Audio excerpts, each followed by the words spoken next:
Mr. Speaker, this has three components. One is an inter-branch, bipartisan COVID-19 cost and recovery task force. This challenge is too large for individual chambers and branches of government to waste precious time and resources. This assigned group will track, manage, and strategize recovery plans necessary to help the Commonwealth rebuild and rise from this event as efficiently as possible. The people of our state can find hope and resilience in knowing that all branches of government are working together to find solutions to the impacts from this pandemic. And Mr. Speaker, if it were truly partisan, I extend to the good gentleman that the Democrats currently control two of the three branches of government. They control the executive as well as the Supreme Court. Mr. Speaker, additionally, I don't believe that this idea is that far astray of what they're actually proposing in Washington, D.C. Not that we should follow their example, but Speaker Pelosi has indicated she will be using a select committee on the coronavirus pandemic. It seems to me, Mr. Speaker, that this is in fact a bipartisan idea that should have broad support. The debt and cost reduction. If there is one thing that has come about because of this crisis, it is as follows. The interest rates are historic lows, and we owe it to every Pennsylvanian to review our costs, the debt that we have, and save money where we can. Mr. Speaker, because the one thing that we can be certain of at the end of this crisis, we will not have as much tax revenue as we would have had without it. So we need to save this money through refinancing, and we need to ensure that that money can be used to support many of the programs that the prior speaker just highlighted. That's why we were here last week, Mr. Speaker. Additionally, the last part of the bill that is included is a COVID-19 emergency statutory regulation suspension and waiver reporting requirement. I fail to see how this infringes on the executive, as they're already sending out press releases on each one of these individual items. All we are asking for is proper notice anytime that the governor takes action. We shouldn't have to rely on a variety of press releases being released on a daily basis. In fact, I would offer we already follow this process in many of our other ways. The Speaker previously read, and the Chief Clerk read, what the Senate had done. When the governor vetoes a bill, we are given proper notice. This is no different.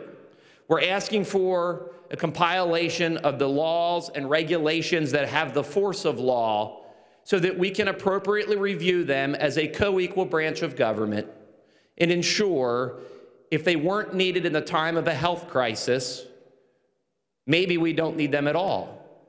So let's take an evaluation of our government, something that we started very early on. We've passed 4 dozen repealers outside of the COVID-19 area. Mr. Speaker, this is what these 3 components of the bill do. I have often found in Harrisburg, when you can't argue against the policies, you argue against the process.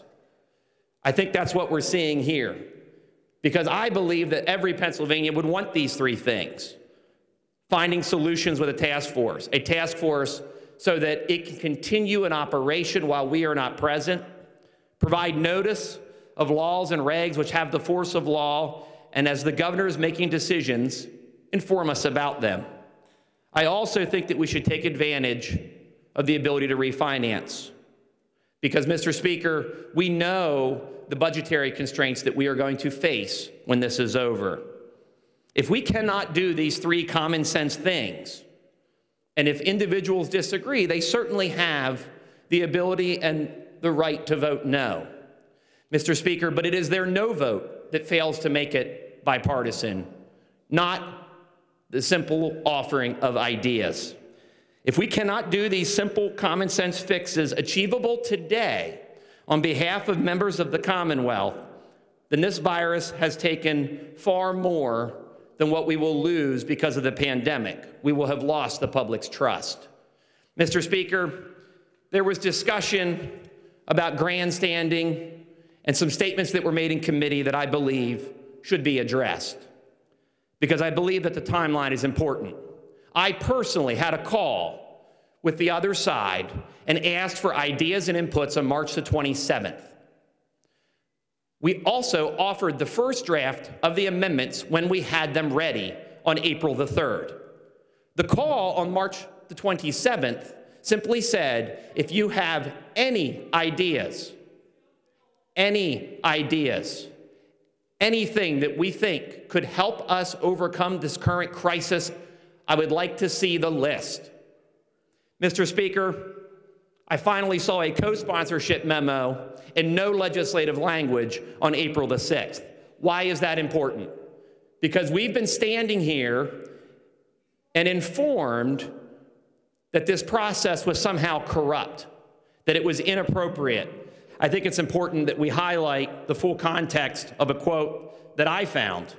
When the Pennsylvania, and this is a quote from the Democrats' press release, when the Pennsylvania House of Representatives met 3 weeks ago to pass a rule allowing for proxy voting by our members, we came together to guarantee the continuation of government and to lead by example in flattening the curve. I agree wholeheartedly. But it goes on to say, however, it didn't take long for the Republicans in Harrisburg to begin to play politics in a crisis. Mr. Speaker, I find that comment wholly offensive, and let me explain why. We were here last week to help people. We are here this week to help people. Why is it that when we offer ideas, when we offer alternatives, and when I invited the other side to do the same, there was silence? Mr. Speaker, furthermore, down in that press release, it said, instead of proposing legislation to help working families and support our frontline workers, the Democrats said before Monday's legislative session, Republicans are poised to offer an array of bad ideas that instead respond to special interests. I would like to run through some of those other benefits and ideas that we offered. Is special interest Good Samaritans, individuals who come out to help us during this time of crisis? Are special interests those individual homeowners who we looked for a property tax freeze? Is special interest the backbone of Pennsylvania's economy, those individuals who own small businesses? If so, I suppose that's who I support, and I proudly do it. The good gentleman that spoke prior to me outlined curbing in the executive's power. And while we can have that discussion at a later time, I think it is instructive to look at a current example. We've seen the governor's own comments that encouraged us to be outside and to recreate, but do so through appropriate social distancing. I agree. But I have an individual in the district who's a single-man shop. They're a surveyor, Mr. Speaker. They work alone, and they were not granted a waiver. Mr. Speaker, are we talking about how the Senate bill that's on the board or not? Because we aren't. And we're far afield, and we're going to respond to this because this is out of line. It has nothing to do with the bill that's on the board. Absolutely nothing. You started this bill, my understanding, like this. The leader's going to be able to continue, and you'll be able to respond, and the leader can respond after you. But this bill does, in fact, deal with process and notice with respect to waivers and how they're being granted. That's a component part of it. Thank you, Mr. Speaker. Leader, you may proceed. Thank you, Mr. Speaker. The reason I is because this individual was not granted a waiver. He could recreate outside, but he can't be employed outside, even though they would both be singular activities. That, Mr. Speaker, speaks to the need for the Recovery Task Force, which was the point I was getting to. We need to do a retroactive look at the current process. Nobody asked for the current situation that is before us. Nobody could have accurately predicted what this pandemic would do to us on an economic and on a health level. Mr. Speaker, I think what we can do, though, is work on behalf of the citizens of Pennsylvania to offer good solutions and a sound process to ensure that some of this stuff does not happen again. Mr. Speaker, there is no reason this bill could not be bipartisan, except for the failure of the prior speaker to offer any amendments in the Appropriations Committee that he had done so previously. That, Mr. Speaker, is why we should advance this bill today, because we have a proposal that will help get us back on track. That is important, Mr. Speaker, because this false choice of we can only be healthy or the economy will be destroyed is not true. The governor's own waiver process itself points to the fact that there are appropriate measures that can be taken for some businesses to continue to operate, and we should do more of that, Mr. Speaker. I know that some would paint that as supporting business, but it would not be accurate, because I'll give you another example that's happening back home, and I think that this is important. Right now, what we asked for and what some individuals have requested is waivers for small garden centers, because this is gardening season. I would like to share why that's important for those who may not garden on their own or had the experience of raising their own food.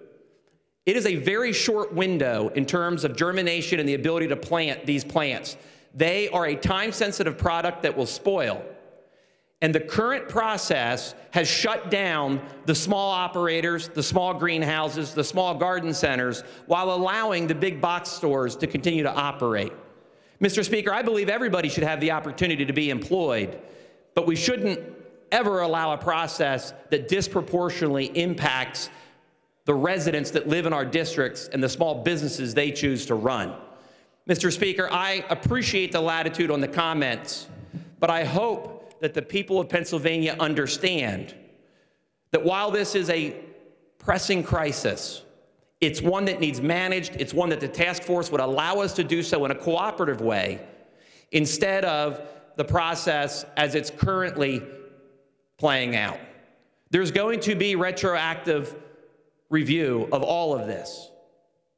And Mr. Speaker, I want it to be known that I stood with the taxpayers, I stood with the people who run their own businesses, and I stood with the people who want to safely go back to work, because that's who lives in the district that I represent, and I would encourage a yes vote.